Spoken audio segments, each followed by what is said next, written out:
ایک پوری ملتی تو ذرا ہاتھ میں لے کر دیکھتی، یعنی وہ یہ سوچی تھی کہ مجھے اگر ایک پوری مل جاتی تو میں اس کو ہاتھ میں لے کر محسوس کرتی، کیوں نہ چل کر کڑھا کے سامنے ہی بیٹھوں۔ اب اس نے سوچا کہ کیوں نہ میں اسی طرف چلی جاؤں جہاں پر یہ پوریاں تلی جا رہی ہیں۔ کڑھا جو ہے بڑی کڑھائی کو کہا جاتا ہے۔ پوریاں چھن چھن کڑھا میں تیرتی ہوں گی، اور اس نے سوچا کہ جب پوریاں جو ہے وہ کڑھائی میں ڈالی جا رہی ہوں گی تو ان کی آواز چھن چھن کر رہی ہوگی۔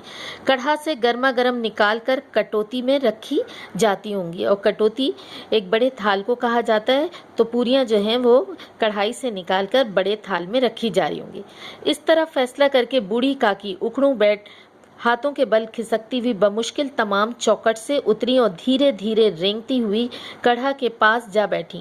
اب ان سے چلا تو جاتا نہیں تھا، لہٰذا انہوں نے اپنے ہاتھوں کی مدد سے گھسیٹتی ہوئی اس کڑھائی کے پاس جا پہنچی۔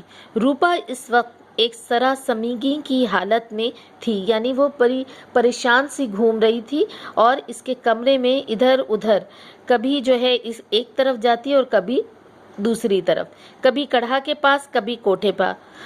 کسی نے باہر سے آ کر کہا کہ مہاراج ٹھنڈائی مانگ رہے ہیں۔ اب کیا تھا کہ روپا اتنی مصروف تھی کہ کبھی ادھر گھومتی کبھی ادھر گھومتی، سارے کام کا بوجھ اسی کے پاس تھا، اور کبھی کوئی باہر سے آ کر کہتا کہ ٹھنڈائی مانگ رہے ہیں۔ مردانے میں ٹھنڈائی جو ہے ایک قسم کا شربت ہوتا ہے۔ اتنے میں پھر کسی نے کہا کہ بھاٹ آیا ہے، اسے کچھ دے دو، بھاٹ کے لیے سدھار نکال رہی ہوں۔ تیسرے نے آ کر پوچھا کہ کھانا بھی تیار ہونے میں کتنی دیر ہے، یعنی ابھی وہ ایک کام کو سمٹا ہی رہی تھی کہ دوسرا کام اس کو مل جا رہا تھا، تو اس کو جو ہے فرصت ہی نہیں ہو رہی تھی کہ وہ بوڑھی کاکی کو کھانا دے سکے۔ ذرا ڈھول مچیرا اتار دو، بیچاری اکیلی عورت چاروں طرف دوڑتے دوڑتے حیران ہو رہی تھی، جھنجھلاتی تھی، کڑتی تھی، پر غصہ باہر نکالنے کا موقع نہ پاتا تھا۔ اب کیا تھا کہ ہر طرف مہمان ہی مہمان تھے، وہ اکیلی عورت کام کرنے والی تھی، لہٰذا اسے جو ہے بہت مشکل ہو رہی تھی، کبھی کسی کام کے لیے بلایا جاتا اور کبھی کسی کام کے لیے بلایا جاتا، اور یہ بھی خوف تھا کہ کہیں پڑوسنیں یہ نہ کہنے لگیں کہ اتنے میں ہی ابل پڑی، اور جو ہے وہ اپنے غصے کو بھی دبا رہی تھی کہ کہیں کوئی یہ نہ کہہ دے کہ جو ہے ذرا سا کام پڑا نہیں کہ وہ سب کے اوپر چیخنے لگی۔